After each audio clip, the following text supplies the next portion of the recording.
Dans cette vidéo, je veux défendre la position que j'ai affirmée dans ma vidéo La Bible est la parole de Dieu. À savoir que la Bible seule et la Bible dans sa totalité est la parole de Dieu. Car, à ma grande surprise, j'ai reçu de nombreuses objections à cette position venant de personnes qui se disent évangéliques. Certaines le sont peut-être, et dans ce cas-là, ils se trompent et doivent être corrigés. D'autres ne le sont sûrement pas, car ils enseignent des doctrines sur la Bible qui sont incompatibles avec des croyances d'un évangélique. Dans ce cas-là, il faut combattre leurs faux enseignements.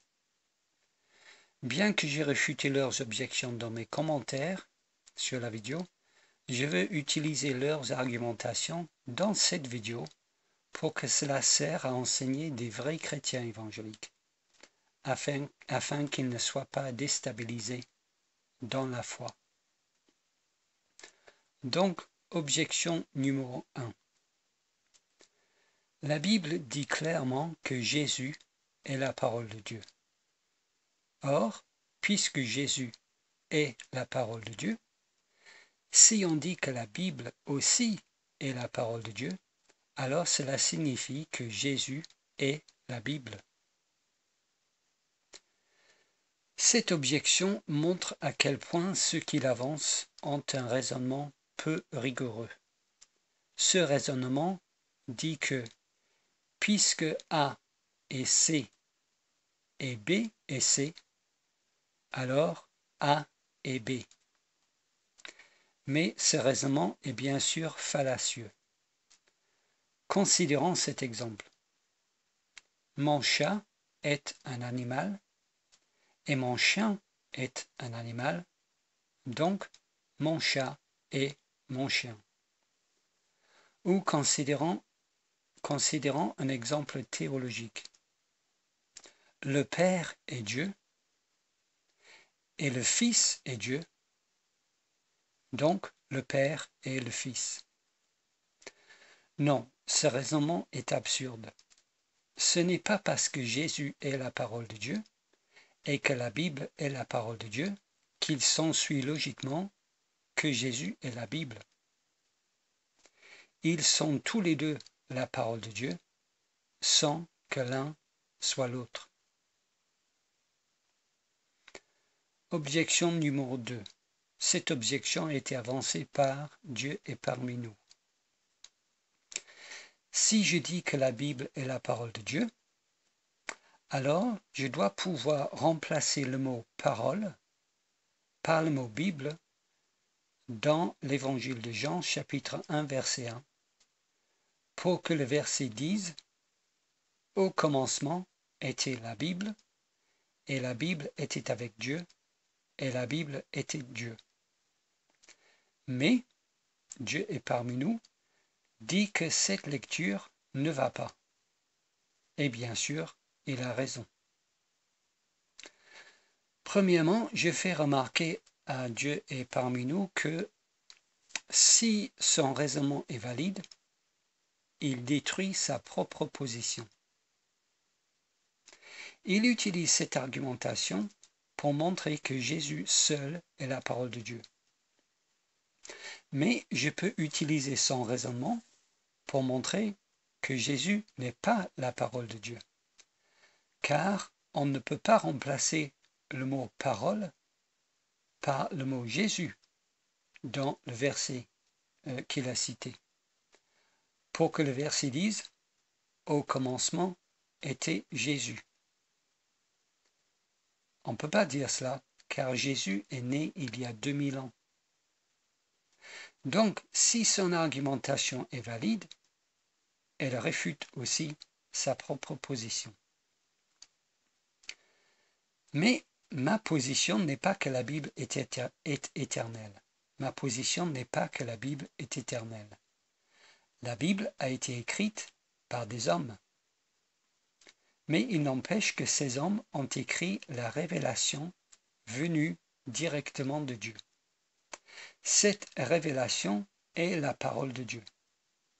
Ces hommes ont écrit la parole de Dieu. Donc, la Bible est la parole de Dieu. La parole de Dieu est éternelle, car Dieu est éternel. Et la Bible est la transcription de cette parole écrite dans le temps et dans l'espace. Ensuite, Dieu est parmi nous dit que l'Épître aux Hébreux, chapitre 4, versets 12 et 13, prouve que Jésus est la parole de Dieu. Et nous lisons Hébreux 4, versets 12 à 13. « Car la parole de Dieu est vivante et efficace, plus tranchante qu'une épée quelconque à 2 tranchants, pénétrante jusqu'à partager âme et esprit, jointure et moelle. Elle juge les sentiments et les pensées du cœur.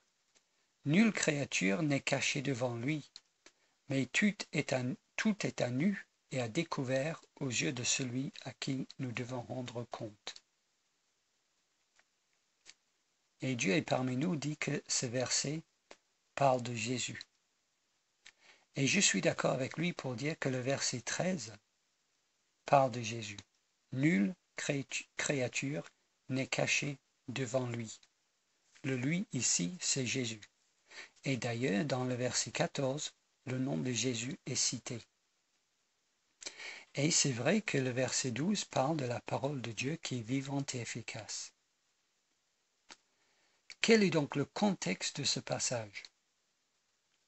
De quoi parle l'auteur dans les versets précédents? Est-ce que l'auteur de Hébreux parle de Jésus? Non. Il parle des Écritures. Dans le verset 1, il parle de la promesse. Dans le verset 2, il parle de cette bonne nouvelle et il parle de la parole qui leur fut annoncée. Dans le verset 3, il parle de ce qui a été dit. Et ensuite, comme pour lever tout doute, il cite 4 passages de l'Ancien Testament. Il cite 4 passages de l'Ancien Testament dans le verset 3, le verset 4, le verset 5 et le verset 7. Le contexte de ce passage, donc, est clairement la promesse du repos annoncée dans l'Ancien Testament. La parole de Dieu citée en verset 12 est donc clairement l'Ancien Testament. Ce passage commence en parlant des Écritures, dans versets 1 à 12. C'est la promesse annoncée dans l'Ancien Testament, et finit en parlant de Jésus, versets 13 à 16. Jésus qui est la réalisation de la promesse annoncée. J'affirme donc que les Écritures, la Bible, est la parole de Dieu, et que Jésus est la parole de Dieu. Ce n'est pas soit l'un soit l'autre. L'expression « la parole de Dieu » désigne à la fois Jésus et la Bible. Comment est-ce que c'est possible? Parce que la Bible transmet les pensées et les mots de ce même Jésus. Vouloir les séparer, c'est vouloir séparer Jésus de ce qu'il pense et de ce qu'il a dit. Mais c'est anti-biblique de dire qu'il y a Jésus d'un côté et qu'il y a des paroles de Jésus de l'autre. Car Jésus lui-même dit « Les paroles que je vous ai dites sont esprit et vie ». Jean chapitre 6 verset 63. Les paroles de Jésus sont la vie. D'ailleurs, le mot « logos » qui désigne Jésus, la parole faite chair, en Jean chapitre 1, est utilisé plus de 20 fois dans les évangiles pour parler des paroles que Jésus a dites. Le même mot « logos » désigne Jésus et désigne aussi ce que Jésus dit. Jésus et ses paroles sont un. Jésus est le chemin, la vérité et la vie, car ses paroles sont le chemin, la vérité et la vie. Et ses paroles sont le chemin, la vérité et la vie, car Jésus est le chemin, la vérité et la vie. Jésus est la parole faite chair, les Écritures sont la parole écrite. Les Écritures sont les pensées et les paroles de la parole. Alors, est-ce qu'il y a un passage dans la Bible qui parle des Écritures comme étant la parole de Dieu? Oui, il y en a un. Et c'est Jésus justement qui désigne les Écritures comme étant la parole de Dieu. La parole faite chair désigne la Bible comme étant la parole de Dieu. Dans Jean chapitre 10, les Juifs veulent lapider Jésus parce qu'il se fait l'égal de Dieu. Mais Jésus, avec son intelligence infinie, son raisonnement omnipotent et sa connaissance infaillible et exhaustive de l'Ancien Testament, prend un obscur verset dans les psaumes pour montrer l'erreur de leurs accusations. Jésus leur répondit, « N'est-il pas écrit dans votre loi? J'ai dit, vous êtes des dieux. » Jésus parle de Psaume 82, verset 6, où nous lisons, « J'avais dit, vous êtes des dieux, vous êtes tous des fils du Très-Haut. » Donc la loi appelle des hommes des dieux parce qu'ils sont fils du Très-Haut et parce qu'ils ont reçu la parole de Dieu.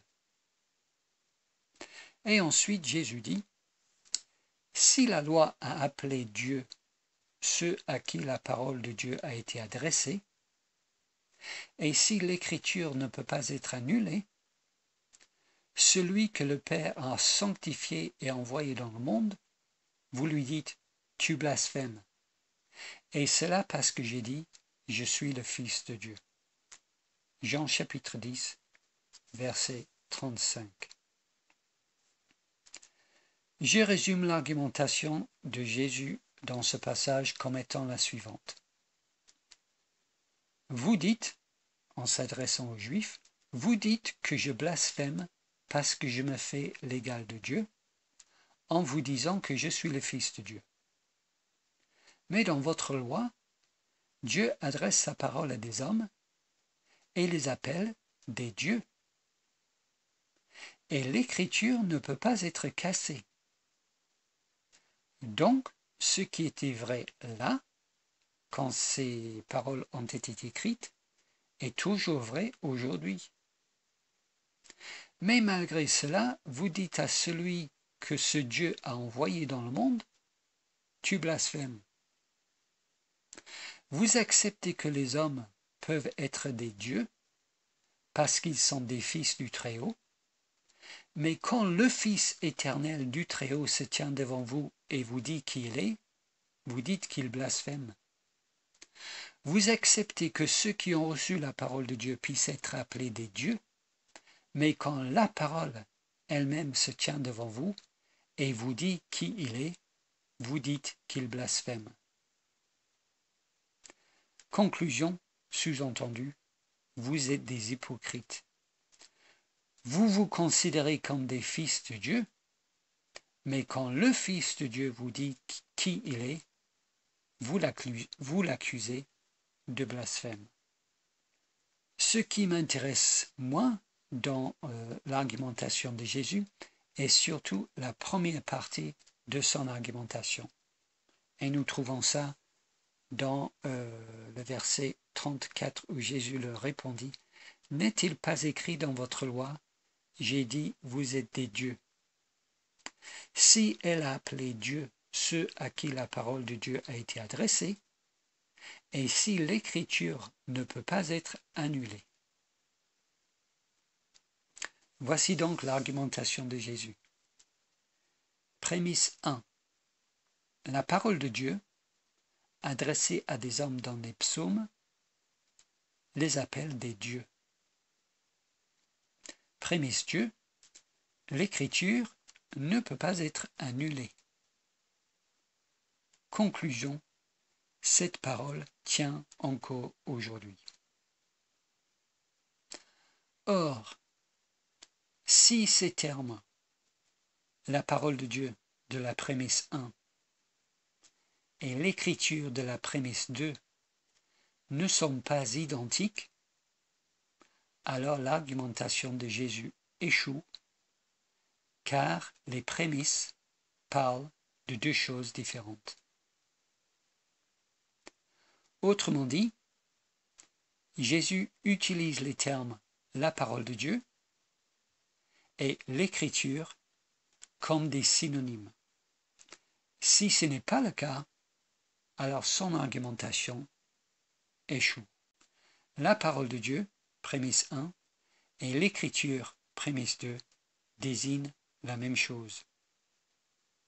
L'écriture est la parole de Dieu. La Bible est la parole de Dieu. Objection numéro 3. Seulement les paroles dites directement par Dieu peuvent être considérées comme étant la parole de Dieu. Et ces paroles sont les paroles des prophètes et parfois aussi les récits historiques lorsqu'il est précisé dans ces récits que l'Éternel parla. Le reste de la Bible, les narrations historiques, les livres poétiques et les livres de sagesse et les épîtres, eux, ne sont pas la parole de Dieu. Cette objection est celle avancée par David Vincent, qui l'argumente sur son blog Philo-Christos. Son argumentation est celle des néo-orthodoxes, à savoir, la Bible n'est pas la parole de Dieu, mais la Bible contient des paroles de Dieu. Et bien sûr, c'est David Vincent qui détermine les critères pour savoir ce qui sont les paroles de Dieu dans la Bible, et c'est David Vincent qui détermine les critères pour savoir ce qui ne sont pas les paroles de Dieu dans la Bible. David Vincent se dit évangélique, mais ressemble ici plutôt au pape. Je ne veux pas ici m'adresser en détail à son argumentation, mais je veux réfuter son objection que la Bible n'est pas la parole de Dieu. Voici la conversation que nous avons eue. On peut la lire dans les commentaires sur ma vidéo « La Bible est la parole de Dieu ». Tout d'abord, je demande à David si j'ai bien compris sa position, après avoir lu son blog. Est-ce qu'il dit bien que seules les paroles des prophètes peuvent être considérées comme étant la parole de Dieu? David répond que oui, et aussi les paroles de Dieu rapportées par les historiens, par exemple, lorsqu'il est dit « Et l'Éternel parla ». Voilà donc les critères arbitraires de David Vincent. Les paroles des prophètes, ou lorsque la Bible précise que Dieu a dit quelque chose, sont les paroles de Dieu.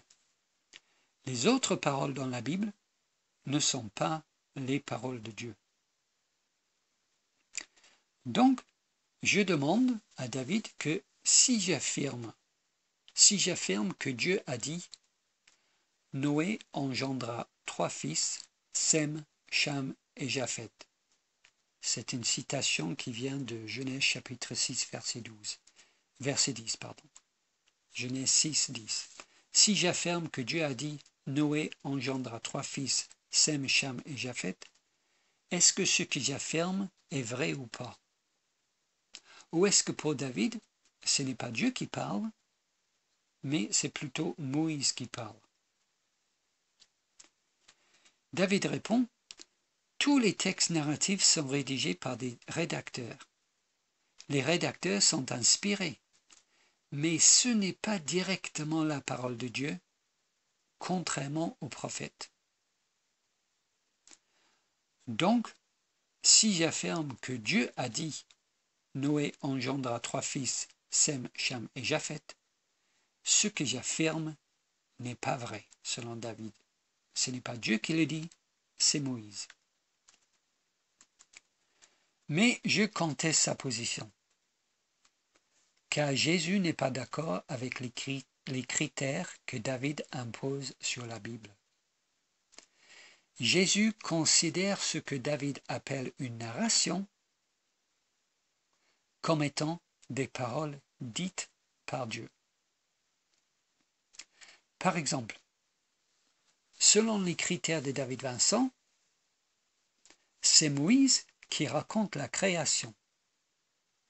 Tout comme c'est Moïse qui dit « Noé engendra 3 fils ».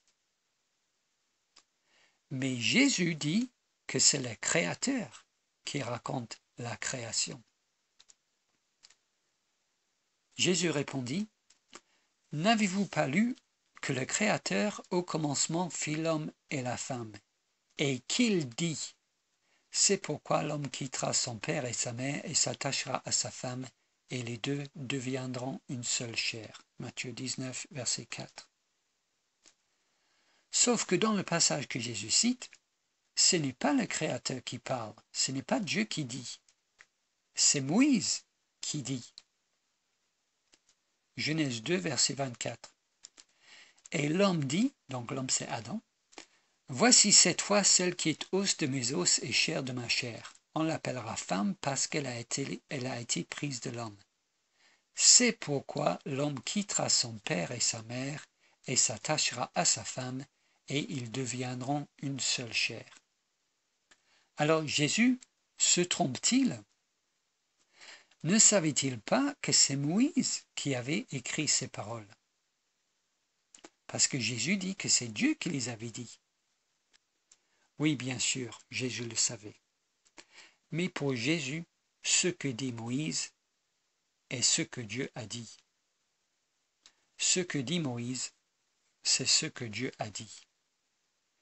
David Vincent a donc tort. Sa théorie qui dit que seules les paroles de prophètes ou celles qui sont clairement dites par Dieu sont les paroles de Dieu est démentie ici par Jésus lui-même. Et il n'y a pas que Jésus qui voit la narration de Moïse comme étant les paroles de Dieu. Pour l'auteur de l'Épître aux Hébreux aussi, les paroles de Moïse sont considérées comme étant directement dites par Dieu. Par exemple, Moïse écrit dans Genèse 2, verset 2, « Dieu acheva au 7e jour son œuvre qu'il avait faite, et il se reposa au 7e jour de toute son œuvre qu'il avait faite. » Mais pour l'auteur d'Hébreux, c'est Dieu qui dit ces paroles. Hébreux 4, verset 4. « Je jurai dans ma colère, ils n'entreront pas dans mon repos. Il dit cela, quoique ses œuvres eussent été achevées depuis la création du monde. Car il a parlé quelque part ainsi du 7e jour, et Dieu se reposa de toutes ses œuvres le 7e jour. » La Bible dit ici que ce que Moïse écrit est ce que Dieu dit. La théorie de David Vincent tombe en miettes. Et ce n'est pas fini. Hébreux 10, verset 30. « Car nous connaissons celui qui a dit « À moi la vengeance, à moi la rétribution. Et encore, le Seigneur jugera son peuple. » Mais ces paroles font partie d'un cantique chanté par Moïse. Ces paroles ne sont pas dites par celui que nous connaissons. Ces paroles sont dites par Moïse. Deutéronome, chapitre 32, verset 36. « À moi la vengeance et la rétribution, quand le pied chancellera, car le jour de leur malheur est proche, et ce qui les attend ne tardera pas, l'Éternel jugera son peuple. » Cela est un cantique chanté par Moïse. Et aussi, Hébreux, chapitre 13, verset 5. Ne vous livrez pas à l'amour de l'argent, contentez-vous de ce que vous avez, car Dieu lui-même a dit « Je ne te délaisserai point et je ne t'abandonnerai point ». Sauf que ce n'est pas Dieu lui-même qui a dit « Je ne te délaisserai point et je ne t'abandonnerai point ». C'est Moïse qui a dit ces paroles en parlant à la foule. Deutéronome, chapitre 31, verset 6. Fortifiez-vous et ayez du courage. Ne craignez point et ne soyez point effrayés devant eux, car l'Éternel ton Dieu marchera lui-même avec toi. Il ne te délaissera point, il ne t'abandonnera point. Et cette idée n'est pas réservée à la Torah. Pour l'auteur de l'Épître aux Hébreux, les paroles du roi David, aussi les psaumes, aussi sont considérés comme étant directement dites par Dieu. Hébreux chapitre 1 verset 7. De plus, il dit des anges, et en lisant le passage, vous verrez que le contexte, c'est Dieu qui parle. Il dit des anges, celui qui fait de ses anges des vents et de ses serviteurs une flamme de feu. Mais c'est David qui dit ces paroles en parlant de Dieu. Psaume 104, verset 4. Il fait des vents ses messagers, des flammes de feu ses serviteurs. Et aussi, Psaume 95, verset 8, David dit ceci. N'endurcez pas votre cœur comme à Mériba, comme à la journée de Massa dans le désert. Mais pour l'auteur de l'Épître aux Hébreux, c'est Dieu qui parle directement par David. Hébreux, chapitre 4, verset 7. Dieu fixe de nouveau un jour aujourd'hui, en disant dans David, si longtemps après, comme il est dit plus haut, aujourd'hui, si vous entendez sa voix, n'endurcez pas vos cœurs. David Vincent dit que ce que les prophètes disent est la parole de Dieu. Mais pour les auteurs du Nouveau Testament, non seulement les prophètes, mais aussi la loi, la Torah, et les psaumes sont les paroles dites par Dieu. Quand on dit que les prophètes et la loi et les psaumes sont les paroles dites par Dieu, eh bien, on dit que tout l'Ancien Testament sont des paroles dites par Dieu. Donc, ni Jésus, ni les auteurs du Nouveau Testament ne sont d'accord avec la théorie de David Vincent. La Bible est la parole de Dieu. David répond à ce point en disant non, car tous ces exemples que j'ai cités rentrent dans la catégorie évoquée des paroles directes de Dieu. Mais ceci n'est pas vrai. Dans aucun des passages que j'ai cités, les critères que David Vincent a établis au début de notre échange ne sont remplis. Dans aucun des passages que j'ai cités, ces paroles ne sont pas dites par des prophètes. Car dans sa réponse, David Vincent exclut Moïse des prophètes et le classe comme rédacteur historique. Et dans aucun des passages que j'ai cités, il n'est précisé que Dieu parla.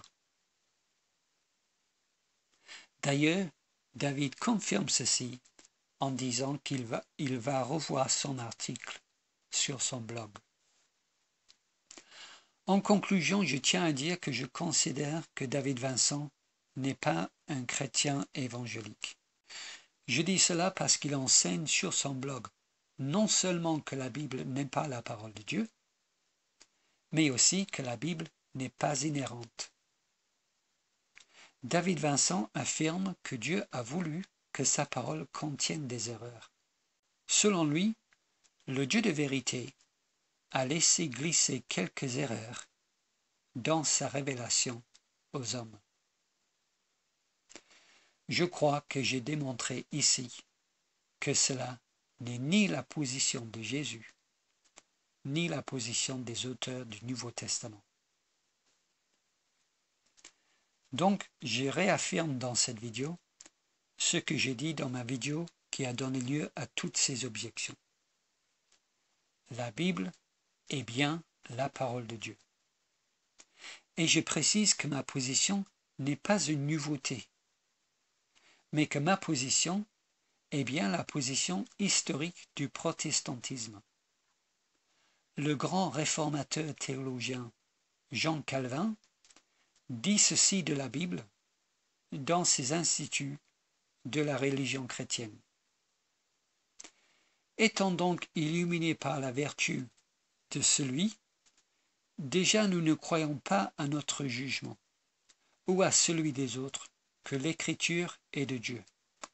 Mais par-dessous tout jugement humain, nous arrêtons indubitablement qu'elle nous a été donnée de la propre bouche de Dieu.